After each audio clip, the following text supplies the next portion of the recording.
আসসালামু আলাইকুম। আজকে পড়াবো আদাদ বা বচন। এটি একটি একেবারে ভিন্নধর্মী আলোচনা হতে যাচ্ছে, যা কোনো বইয়ে এভাবে সজ্জিত গচ্ছিত আকারে পাবে না। দেখো কতটা ভালো হয়। আদাদ যে শব্দ দ্বারা কোনো ব্যক্তি বা বস্তু বা প্রাণীর সংখ্যা বোঝায় তাকে আদাদ বা বচন বলে। এখানে মুসলিমুন একটি শব্দ বা কালিমা, এটির দ্বারা একজন মুসলিম নির্দেশ করছে বা বোঝাচ্ছে। এটা যদি আবার বলি মুসলিমানে, তাহলে দুইজন মুসলিম বোঝাবে। আবার যদি এটা মুসলিমও না করি, তাহলে অনেকগুলি মুসলিমকে বোঝাবে। তাই যে শব্দ দ্বারা কোনো ব্যক্তি বস্তু বা প্রাণীর সংখ্যা বোঝায় তাকে আদাদ বলে।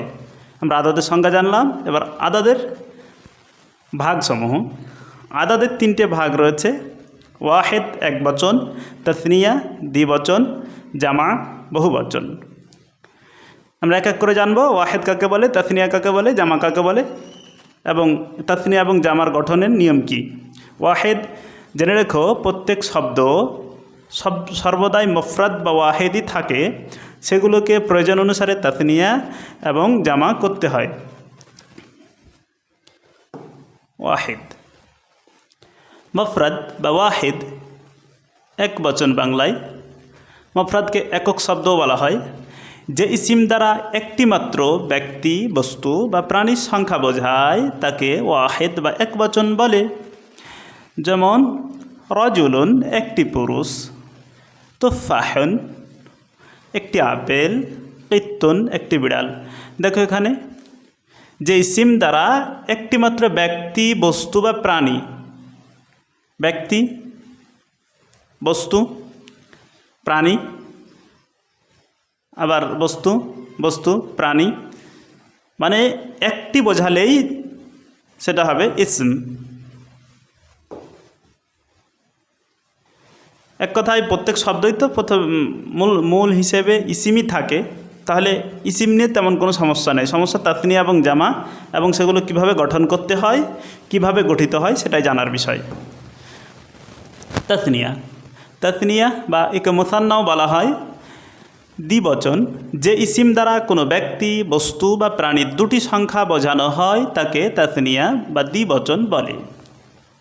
সহজ সংজ্ঞা, দুটি বোঝালে তাসনিয়া। এবার হচ্ছে গঠন প্রণালী। এটা গঠিত হয় মূলত আলিফনু এবং ইয়ানু দিয়ে। প্রথমে আমরা দেখিয়েছি এখানে আলিফনু দিয়ে কিভাবে গঠিত হয়, আর তারপরে দেখেছি এখানে ইয়ানু দিয়ে কীভাবে গঠিত হয়। প্রথমে এটা দেখাই তাহলে। মফরাদ বা একবচন শব্দের শেষে আলিফ নু যুক্ত করে আলিফের পূর্বে জবর এবং নুন বর্ণে জের দিলে দ্বিবচন গঠিত হয়। মফরাদ বা একবচন শব্দের শেষে আলিফ নু যুক্ত করে আলিফের পূর্বে জবর এবং নুন বর্ণে জের দিলে দ্বিবচন গঠিত হয়। দেখো রজুলুন থেকে রজুলানে, রজুলাইনে, এটার উদাহরণ হচ্ছে রজুলানে আলিফ নু হয়েছে এবং নুন বর্ণে আলিফের পূর্বে জবর। এই যেখানে লামের ওপরে জবর দিলাম আলিফের পূর্বে, আর নিচে জের দেওয়া আছে। দেখো এখানে জের দেওয়া আছে, তাহলে রজুলানে। এবার এটাতে আসি। মফরাদ বা একবচন শব্দের শেষে ইয়ানু যুক্ত করে ইয়ার পূর্বে জবর। রজুলুন মফরাদ শব্দ, একবচন শব্দ, এর পূর্বে ইয়ানু বসাতে বলা হচ্ছে। তো এই দেখো এখানে উদাহরণটা লিখে দিচ্ছি আবার। রজুলুন এর শেষে ইয়ানু যোগ করতে বলা হলো, ইয়ানু, তাহলে ওটা সমান সমান দাঁড়ায়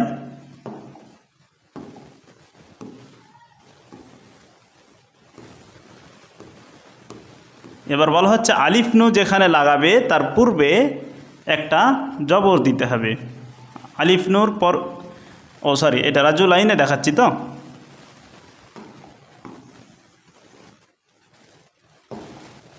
তো রাজুল আইনে হবে। এখনও রাজুল আইনে কিন্তু হয়নি আমার, যেহেতু জের দিনই এখনও। রাজুলুন ছিল, আগের অনুযায়ী এখনও হওয়া উচিত তাহলে কি রাজু, এরকম হওয়া উচিত ছিল রাজুলো ইয়ানে। তো এভাবে তার হয় না, বলা হচ্ছে এখানে যে জজমটা ছিল জজমটা উঠিয়ে দিয়ে নিচে না উপরে একটা জবর দিতে হবে, রাজুলাইনে। আবার বলছি, রাজুলুনের সাথে ইয়ানু লাগালাম, এবার এখানে তানবিন ছিল, তানবিনটা উঠিয়ে দিয়ে জবর দিয়ে দিলাম, ব্যাস জবর দিয়ে দিলাম। এখানে তানবিন ছিল, তানবিন উঠিয়ে দিয়ে জবর, মানে জবরটা কেন দিলাম, এটা হচ্ছে গ্রামার, এটা নিয়ম ব্যাকরণের যে ইয়ানু যুক্ত করার করে ইয়ার পূর্বে জবর, ওখানে আলিফের পূর্বে জবর দিতে হয়েছিল, এটাতে ইয়ানুর পূর্বে জবর, এই ইয়ানু এর পূর্বে জবর দিলাম এবং ইয়ানু যুক্ত করলাম, হয়ে গেল। আরেকটা উদাহরণ এখানে দিয়ে দেখাচ্ছি। তাহলে আলিফনু যুক্ত করলে রাজুলানে হয়, আর ইয়ানু যুক্ত করলে রাজুলাইনে হবে। জাবালুন দিয়ে, এটা আমাদের লাইভ ক্লাসে হলে একটা উদাহরণ দিয়ে করিয়ে দিলাম, এবার তোমাদের করতে বলতাম যদি লাইভ ক্লাস হতো।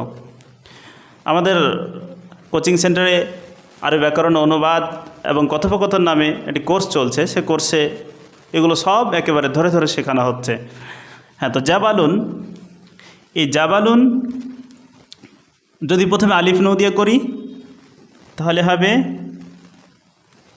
জাবালুন ছিল, এই জাবালুনের সাথে যদি আলিফ নু যুক্ত করি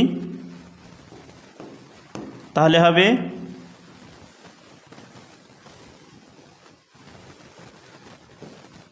জাবা, আর শর্ত হলো যে আলিফ নু লাগালে তার আগে একটা জবর দিয়ে দিতে হবে, তো জাবালা নে, জাবালা এই নে হলো। আবার যদি জাবালাইনে করি তাহলে জাবালনের শেষে একটা ইয়ানু,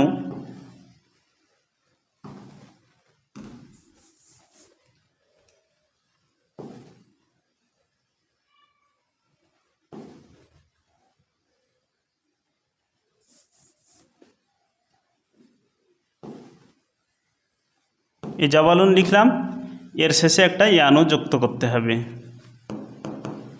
তো ইয়ানু যদি যুক্ত করি তাহলে শর্ত হচ্ছে ইয়ানু যুক্ত করে ইয়ার পূর্বে একটা জবর দিতে হবে, দিয়ে দিলাম জাবালা, আর ইয়ানু থাকবে, নুন বর্ণের জেদ দিতে হবে, তো নুন বর্ণের জেদ দিলাম জাবালাইনি। ইয়াটা সবসময় সাকিন বিশিষ্টই থাকবে, কিছু বলা নেই যদিও গঠিত এতে, কিন্তু সাকিন বিশিষ্টই থাকবে জাবালাইনি। ঠিক তেমনই তুফাহেন তুফাহানে তুফাহাইনি, দারুন দারানে দারাইনে, গোরাব গোরাবুন গোরাবা গোরাবানি গোরাবাইনি। তো এবার প্রশ্ন হবে যে কখন আলিফ নু হয় কখন ইয়ানু হয়। তো কর্তৃকারক বা ফাইলের অবস্থায় হালাত রফে আলিফ নু হয়, আর হালাত নাসাব কর্মকারকে বা জবরের অবস্থায় ইয়ানু হয়। এবার কোনটা হালাত রফ তথা নাসা পেশের অবস্থা, কোনটা হালাত নাসাব নাসাব এবং জারের অবস্থায় ইয়ানু হয়, কোনটা নাসাবের অবস্থা কোনটা জারের অবস্থা, অর্থাৎ এগুলো বুঝতে হলে গ্রামারের এর সাথে সংশ্লিষ্ট অনেক কিছু জানতে হবে। তো ওগুলো যখন জানবে, এরাব যখন পড়বে তখন এগুলো জানতে পারবে। এগুলো প্রথমে আগে ছোট ছোট গ্রামারগুলো জানার পর এরাব যখন পড়বে তখন এগুলো জানতে পারবে ঠিকভাবে। এখন জাস্ট শুধু জেনে রেখো তাসনিয়া গঠিত হয় আলিফ নু দিয়ে আর ইয়ানু দিয়ে। আলিফ নু দিয়ে কীভাবে গঠিত হয়, ইয়ানু দিয়ে কীভাবে গঠিত হয়। আর যারা জানো তাদেরকে ওই ধরনের ভিডিও দেখতে হবে যেখানে এরাবের ভিডিও দেখতে হবে আর কি, যদি আমাদের চ্যানেলে নেই। আমরা আমাদের কোর্সে পড়াবো ইনশাআল্লাহ, ধীরে ধীরে সব একদম ধরে ধরে পড়াবো। তাসনিয়ার হলো, এবার আসি জামা। জামা বহুবচন, যে ইসিম দ্বারা কোনো ব্যক্তি বস্তু বা প্রাণী দুইয়ের অধিক সংখ্যা বোঝানো হয় তাকে জামা বলে। যথা কালামুন, একটি কলম থেকে আকলামুন অনেকগুলি কলম। এখানে দেখো বলা হচ্ছে যে ইসিম দ্বারা কোনো ব্যক্তি, বস্তু বা প্রাণীর দুইয়ের অধিক সংখ্যা বোঝানো হয়। এটা এখানে না লিখলেও চলতো। কালামুন আসলে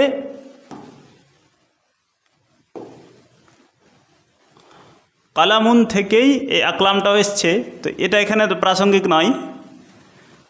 আকলামুন অনেকগুলি কলম, এখানে দুইয়ের অধিক বোঝানো হচ্ছে, তাই এটি জামা।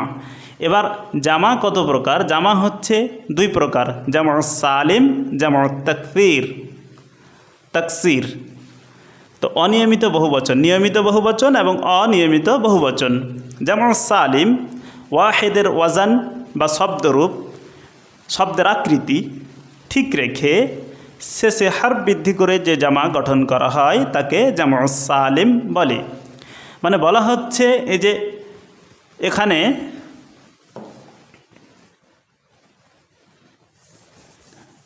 কালামুন থেকে আকলামুন হয়ে গেল।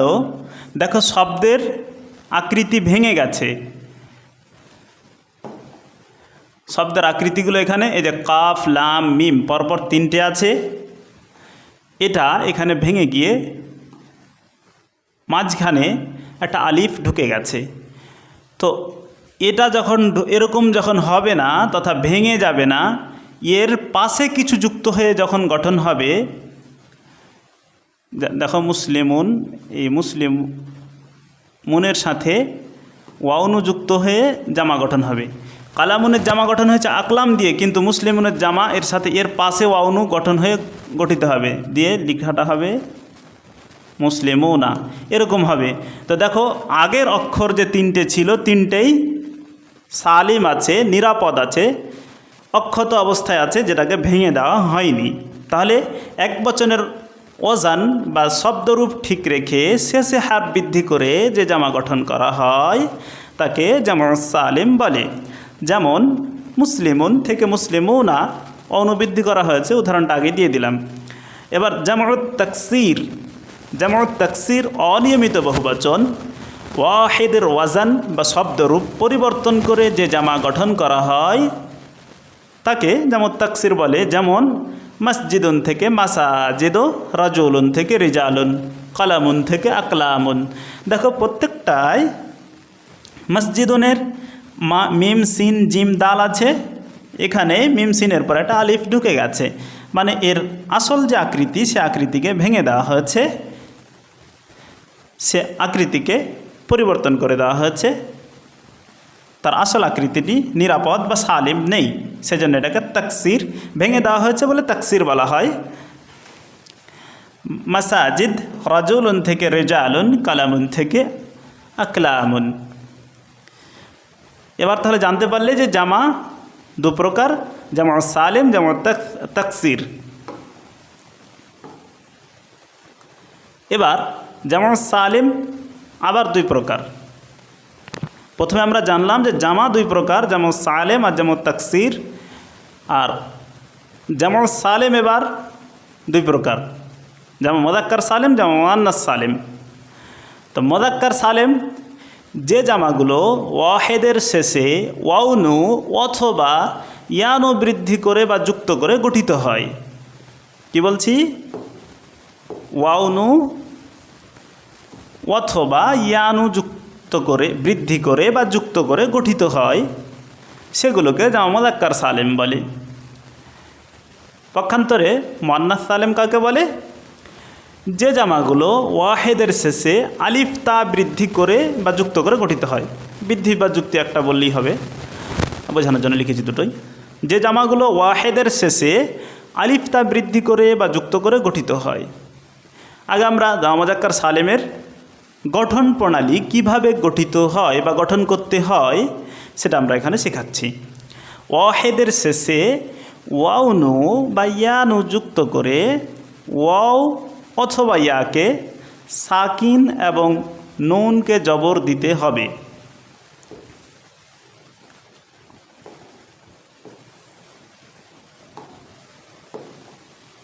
কি বললাম? ওয়াহেদের শেষে ওয়াউনু, মুসলিমুন ওয়াহেদ,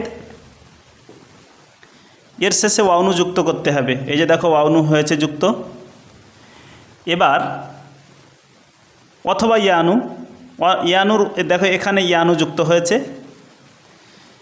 এবার ওয়াও অথবা ইয়াকে, যেখানে ওয়াও যুক্ত হয়েছে সেখানে ওয়াওয়ের কথা, যেখানে ইয়া যুক্ত হচ্ছে সেখানে ইয়ার কথা, একসাথে যেহেতু বলা হচ্ছে ওই জন্য এভাবে বলা হচ্ছে ওয়াও অথবা ইয়াকে সাকিন, সাকিন মানে জজম, তো এই জজম দিতে হবে।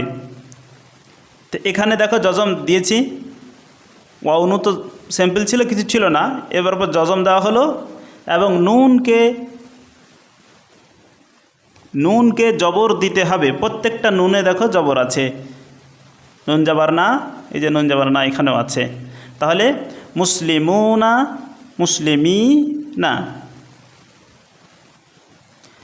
আগের ইয়ারাবগুলো কোনো চেঞ্জ হবে না, আগের হারাকাত, ওরা বলছি হারাকাতগুলো চেঞ্জ হবে না, আগের যে হরকত আছে সে হরকতই থাকবে, শুধু শেষে ওয়াউনু বসবে, ওয়াউটা সাকিন হবে আর নুনটার ওপর জবর হবে। যদি এই ওয়াও সাকিন অথবা ইয়া সাকিন হবে এটা যদি নাও বলতাম তাও কোনো সমস্যা ছিল না, কারণ হচ্ছে কোনো জায়গায় কোনো হরকত অন্য কোনো হরকত নেই মানেই সরাসরি সাকিনই আছে, কোনো জায়গায় জের জাবার পেশ নেই মানে সাকিনই আছে। তো যাই হোক, এটা সাকিন বিশিষ্ট হবে, ওয়াও অথবা ইয়াটা সাকিন বিশিষ্ট, নুন জবর বিশিষ্ট। এটা আশা করছি একদম স্পষ্ট হয়েছে। এবার যাচ্ছি যে মুয়ান্নাস সালেমে যে জামাগুলো ওয়াহেদের শেষে আলিফতা বৃদ্ধি করে বা যুক্ত করে গঠিত হয়। গঠন প্রণালী মানে এটাতে শুধু আলিফতা যুক্ত করে গঠিত হবে, আর এটাকে জামা মুয়ান্নাস সালেম বলে। যখন দেখবে যে আলিফতা যুক্ত হয়ে গঠিত হয়েছে মানে জামা মুয়ান্নাস সালিম। ওয়াহেদের শেষে গোলতা থাকলে সেটিকে ফেলে দিয়ে, এগুলো কত রকমের ভেজাল করে লেখা আছে বিভিন্ন বইয়ে, এটা দেখো কতটা সহজ করে লিখেছি। ওয়াহেদের শেষে গোলতা থাকলে সেটিকে ফেলে দিয়ে, না থাকলে সরাসরি আলিফতা যুক্ত করতে হবে। কোনো একটা ওয়াহেদ শব্দ নিলাম, মনে করো এই যেখানে মুসলিমাতুন নিয়েছি, আমি এখানে লিখছি আবার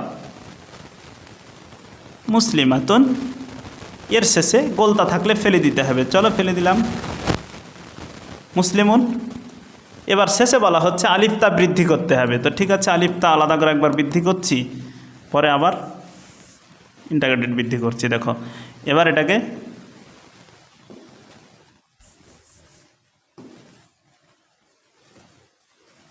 আলিফতা বৃদ্ধি করতে হলে মিমের নিচ দিকটা কেটে যায়, মুসলিমাতুন। এবার মুসলিমাতুন হবে না মুসলিমাতিন হবে না মুসলিমাতান হবে, এটা ওই ইআরাব জানার সময় জানতে পারবে, কখন কোন অবস্থায় আছে, ওই যে হালাত বললাম সেম তখনই জানতে পারবে। মানে যদি পেশের অবস্থায় থাকে তাহলে মুসলিমাতুন, জবর এবং জেরের অবস্থায় থাকলে সব সময় মুসলিমাতিন হবে, তান হয় না কখনো। তো এটা কোনটা পেশের অবস্থায় আর কোনটা জবরের অবস্থায়, কোনটা হালাত রফ কোনটা হালাত নাসাব এবং জার, সেটা তো জানতে হবে। হালাতে নাসাব জার এর ক্ষেত্রে তানবিন যুক্ত জের হয়, হালাতের রফে শুধু হালাতের রফে পেশ তানবিন যুক্ত পেশ হয় আর কি। তো ওটা পরে জানবে।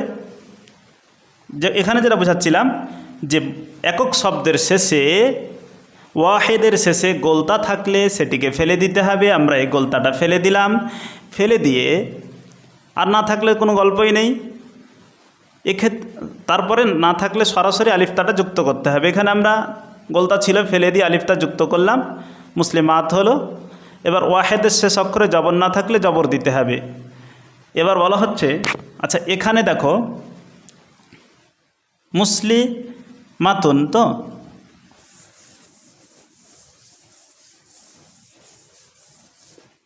মুসলিমাতুন এখানে জবর আছে,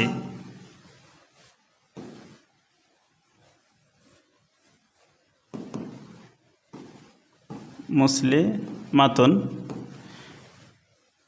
এই শেষে বলা হচ্ছে শেষ অক্ষরে জবর না থাকলে জবর দিতে হবে। আর শেষ অক্ষর কোনটা ধরবো এখানে লিখে দিয়েছি সুন্দর করে, শেষ অক্ষর ধরা হবে গোলতা ফেলার পর, গোলতা ফেলে দেওয়ার পরে যা অবশিষ্ট থাকবে সেটাকে শেষ অক্ষর ধরা হবে। গোলতা ফেলে দিলাম তাহলে হলো মুসলিমা, তাহলে এখানে জবর আছে। যদি বাই চান্স না থাকতো, এটা যদি অন্য কিছু থাকতো, অন্য কোনো শব্দে যদি জের থাকতো বা পেশ থাকতো, তাহলে সেটাকে উঠিয়ে দিয়ে দিতে হতো জবর। সর্বদাই জবরই দিতে হবে এখানে, তাহলে জবর দিতে হবে। জবর যেহেতু আছে সেজন্য আমরা এখানে চেঞ্জ করছি না, কিন্তু যদি জবর না থাকতো তাহলে জবর দিতে হতো।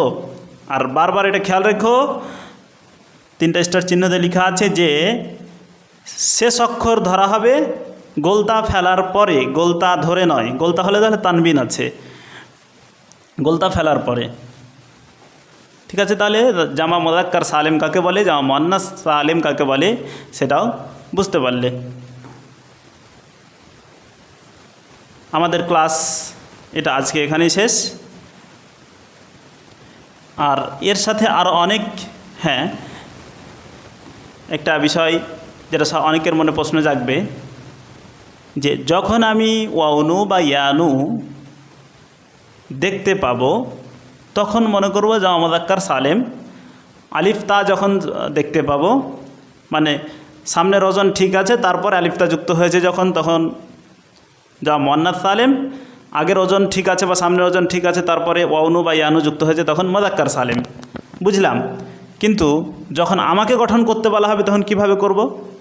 আমাকে একটা শব্দ দিয়ে দেওয়া হলো মুসলিমুন, আমি জানি না, মনে করো তোমাকে একটা শব্দ আমি গঠন করতে দিলাম যে তুমি মুসলিমুন শব্দটার জামা গঠন করো, তুমি মুযাক্কার সালেম গঠন করবে নাকি মুয়ান্নাস সালেম গঠন করবে, কি করে বুঝবে? এটা তো তুমি, আমি উদাহরণ দিলাম বলে জেনে গেলে যে এখানে এটা যুক্ত হয়, কিন্তু এমন কোনো শব্দ তোমার সামনে এনে দেওয়া হলো,